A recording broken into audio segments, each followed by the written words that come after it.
हरियाणा से। श्री हरिवंश गुरुदेव, आपके चरणों में दंडवत प्रणाम। गुरुजी, महान ऋषियों मुनियों संतों के विचारों से ऐसा प्रतीत होता है कि प्राणी के कर्मों का फल इसी जन्म में या मृत्यु के पश्चात नरक या स्वर्ग में जाकर भोगना पड़ता है। महाराज जी, वो कौन सा कर्म है जिससे एक नवजात शिशु को माँ यानी जननी के पेट से ही बीमारियों का सामना करना पड़ता है? जैसे पूर्व में हमारे ऐसे बहुत से पाप हुए हैं और हमको उनका दंड मिलना है उसी अवस्था में। जैसे इसी जन्म में आपने स्वस्थ गर्भ की हत्या करा दी।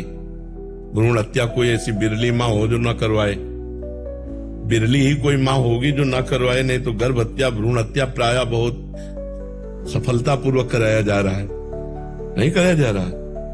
तो अब जब तुम हत्या जिस जीव की करवा रहे हो तो तुम भी गर्भ में सड़ने वाले रोगों से युक्त होगे और तुम्हारा भी नाश होगा। जैसे कर्म करोगे वैसा भोग मिलेगा ना। तो माता पिता जो ये गर्भ हत्या करा रहे हैं, भ्रूण हत्या करा रहे हैं, निर्दोष बालक की हत्या हो रही है, वो बालक जन्मता तो अपने कार्य को प्राप्त होता ना, समाज के कार्य को प्राप्त होता ना। उसमें तुम दोनों का संकल्प मिला और उससे तो फिर तुमको भी उसी गर्भ में जाना पड़ेगा।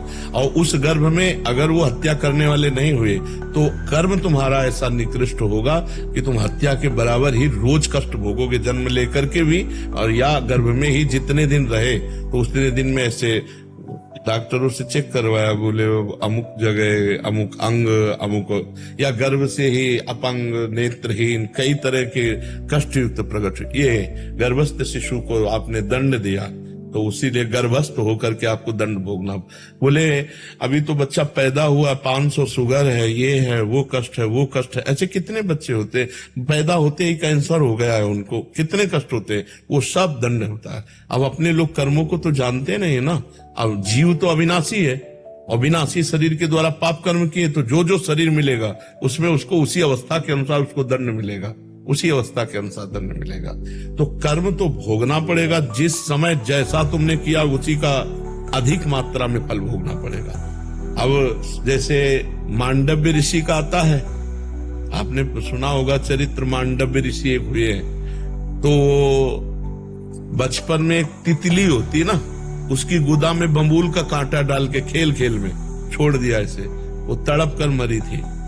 तो एक दिन ये खड़े थे अपने आश्रम में और हाथ उठाकर तपस्या कर रहे थे मांडव्य ऋषि। तो कुछ राज खजाने से चोर चोरी करके भागे और इनके आश्रम में छुप गए।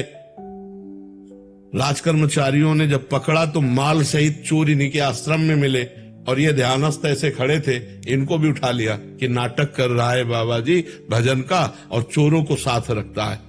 अब वहां जाकर के राजा के सामने पेश किया, राजा ने सूली की सजा दे दी। चोरों को सूली की सजा मिली, महात्मा को भी सूली की सजा मिली। चोर तो मर गए समय पर, लेकिन महात्मा पद्मासन में बैठ गए। महाभारत में श्री कृष्ण द्वैपायन व्यासदेव जी के द्वारा लिखित कथा हम आपको बता रहे। तो जब दूसरे अपराधियों को सूली की सजा देने के लिए ले गए तो वहां देखा कि वो महात्मा पद्मासन में। तो राजा से प्रार्थना की कि कोई महात्मा आ गया, तो गौ ब्राह्मण आदि को आगे करके गए, विनय किया। तो मांडव्य जी ने कहा मुझे आपसे कोई मतलब नहीं, मुझे केवल सूली से निकालो, मैं सीधे धर्मराज से बात करता हूं। तो सूली निकली नहीं, लाख प्रयास किया गया, सूली काट दी गई। आणि मांडव्य ऋषि इसीलिए उनका नाम हुआ। तो सूली क्यों नहीं निकली? क्योंकि बंबूल का कांटा निकाला नहीं था, वैसे छोड़ दिया था। अब ये सीधे धर्मराज जी के पास गए, अंतर ध्यान होकर धर्मराज जी से कहा कि मैंने जीवन में कोई पाप नहीं किया, मैं तपस्वी हूं, मेरे को ऐसा दंड क्यों मिला? तो उनका महाराज आप नाराज मत हुए। 8 वर्ष की इसी जन्म का ये अपराध देखिए, 8 वर्ष की अवस्था में आपने तितली की गुदा में बंबूल का कांटा डाल के छोड़ दिया था धर्मराज जी ने उनको। तो उनका पहली बात तो 8 वर्ष के बालक को बोध नहीं होता। मैं आज से नियम स्थापित करता हूं कि 14 वर्ष की अवस्था तक के बालक का कोई भी भागवती का अपराध नहीं माना जाएगा।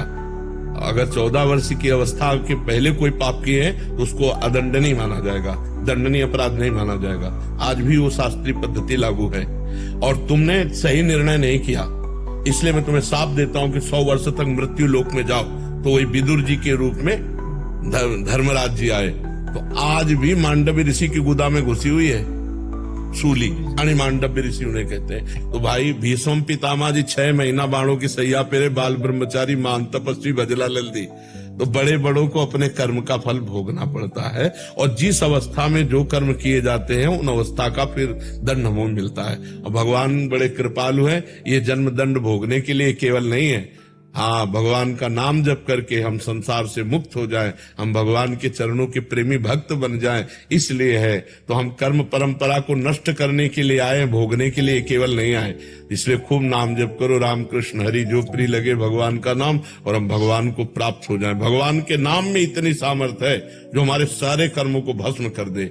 नाम संकीर्तनम यस्य सर्व पाप प्रणाशनम, भगवान का नाम कीर्तन ही समस्त पापों का नाश कर देगा। तो इसलिए खूब नाम जप करो, और ये कर्म परंपरा का ही नाश करके हम भगवान से मिले। बहुत जन्म हो गए भगवान से बिछड़े हुए, अब ये जन्म हम अपने प्रभु से मिले। क्यों ना आपके चरणों में साष्टांग प्रणाम।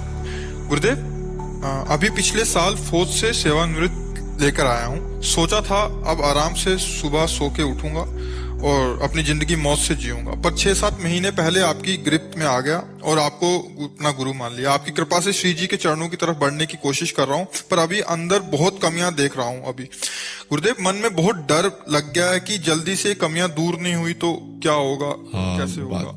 ये बहुत कृपा है आपके ऊपर। सच्ची पूछो तो राष्ट्र सेवा का फल मिला। नहीं, ये जो अंदर भावना कि अब मौज मस्ती करेंगे, ये कोई जीवन नहीं है। मनुष्य जीवन इसके लिए नहीं मिला, मनुष्य जीवन मिला लड़ने के लिए। पूरा जीवन लड़ो और विजय प्राप्त करो। देखो, अब आपकी असली लड़ाई शुरू हुई है। काम, क्रोध, लोभ, मोह, मद, मत्सर। बाहर के शत्रुओं को तो गोली से आप गिरा सकते हो, लेकिन अपने शत्रुओं को गोली नहीं मार सकते।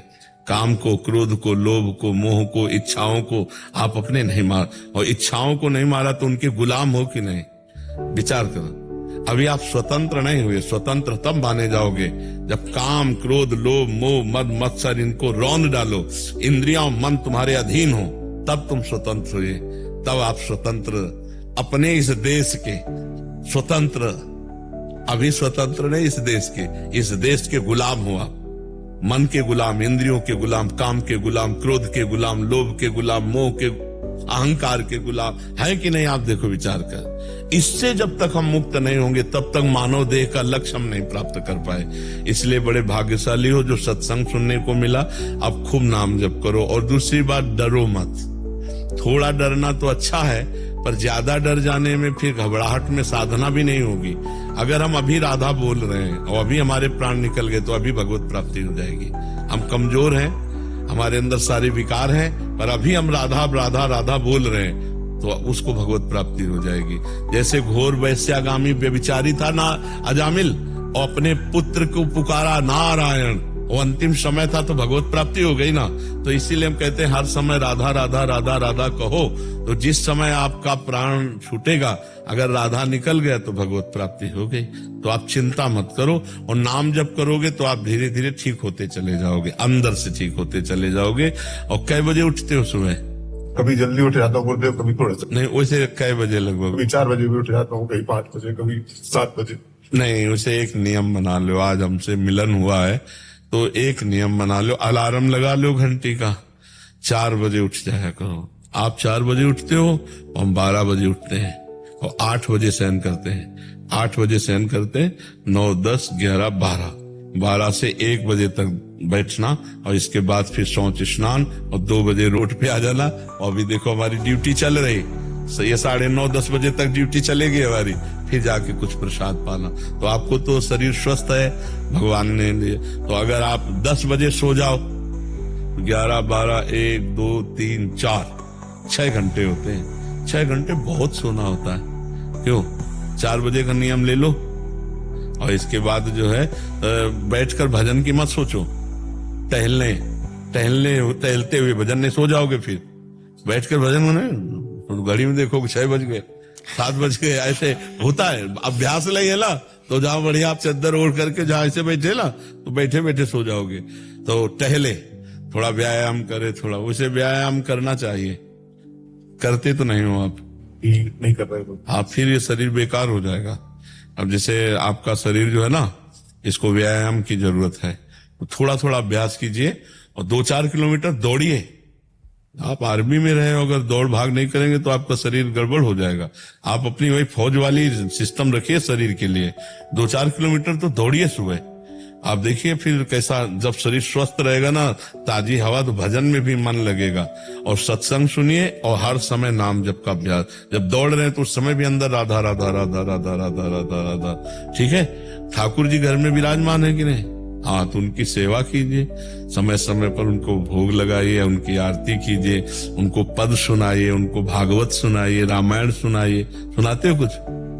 पद नहीं सुनाता हूँ, लेकिन रामायण सुनाते हो? भोग लगाता हूँ। लेकिन थोड़ा तो सुनाओ उनको, उनकी कथा सुनाओ उन्हीं को।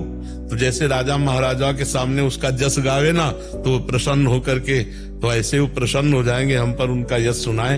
भागवत के 1 अध्याय रोज सुनाओ, रामायण की 10-5 चौपाइयां सुना दो, क्रम बाय क्रम ऐसे नियम बना लो, नियम पूर्वक जीवन व्यतीत करो। भगवान ने जब तुमको पेंशन दे दी है, नहीं, और अगर अपना काम चलाना चाहे तो नमक रोटी से चैन से खा पी के आराम से जिया जा सकता है। आखिरकार मरना तो है ही, तो अब हमको वो कमाई करनी चाहिए जो मरने के बाद हमारे साथ चले। यहाँ तो सब यही रह जाएगी। तो इसलिए नाम जप करो, 1 अध्याय भागवत का सुनाओ ठाकुर जी को, थोड़ी देर रामायण सुनाओ, चाहे 2 भाग में, सुबह भागवत सुना दिया, शाम का रामायण सुना दिया, और नाम जप करो और अच्छे कार्य करो और मेहनत करो, बैठो मत। चाहे ना कुछ हो तो 2-4 बीघा खेती खरीद लो, थोड़ा उनसे मेहनत करो, खेती तो होगी। हाँ, जरूर करो। ये आलस से प्रमाद, ये शरीर तुम नहीं हो भैया, इसको ज्यादा भी मोटापा बढ़ा लोगे तो उठना बैठना परेशानी कर देगा। ये तुम नहीं हो, इसको और कसो। अब अगली बार आओ तो कम से कम 5 किलो वजन कम करके आओ, ठीक है? हाँ, स्वस्थ रहो। आर्मी का आदमी वैसे दिखाई देना चाहिए बूढ़ा होने तक। जय हिंद बोले तो बिल्कुल लगे कि हाँ भारत का सैनिक रहा है। तो थोड़ा व्यायाम भी करो, ठीक है? पता लगा महाराज जी 2-3 साल में पहुंचे 5 किलो कम करने में। हाँ, नहीं, 5 किलो कम करना ज्यादा नहीं है। अगर ये उचित भोजन करें तो हम वैसे 1-2 महीना का चांस रखते हैं कि 1-2 महीना में आ जाना चाहिए। तो 2 महीना में 5 किलो कम हो जाएगा। अगर एक कम भोजन करें और रोज 2-3 किलोमीटर दौड़ लगावें, तो चूंकि आर्मी के हैं ज्यादा फालतू है नहीं, 5 किलो बहुत फालतू होगा, हो जाएगा, तो हो जाता है। हम तो ऐसे कह दिए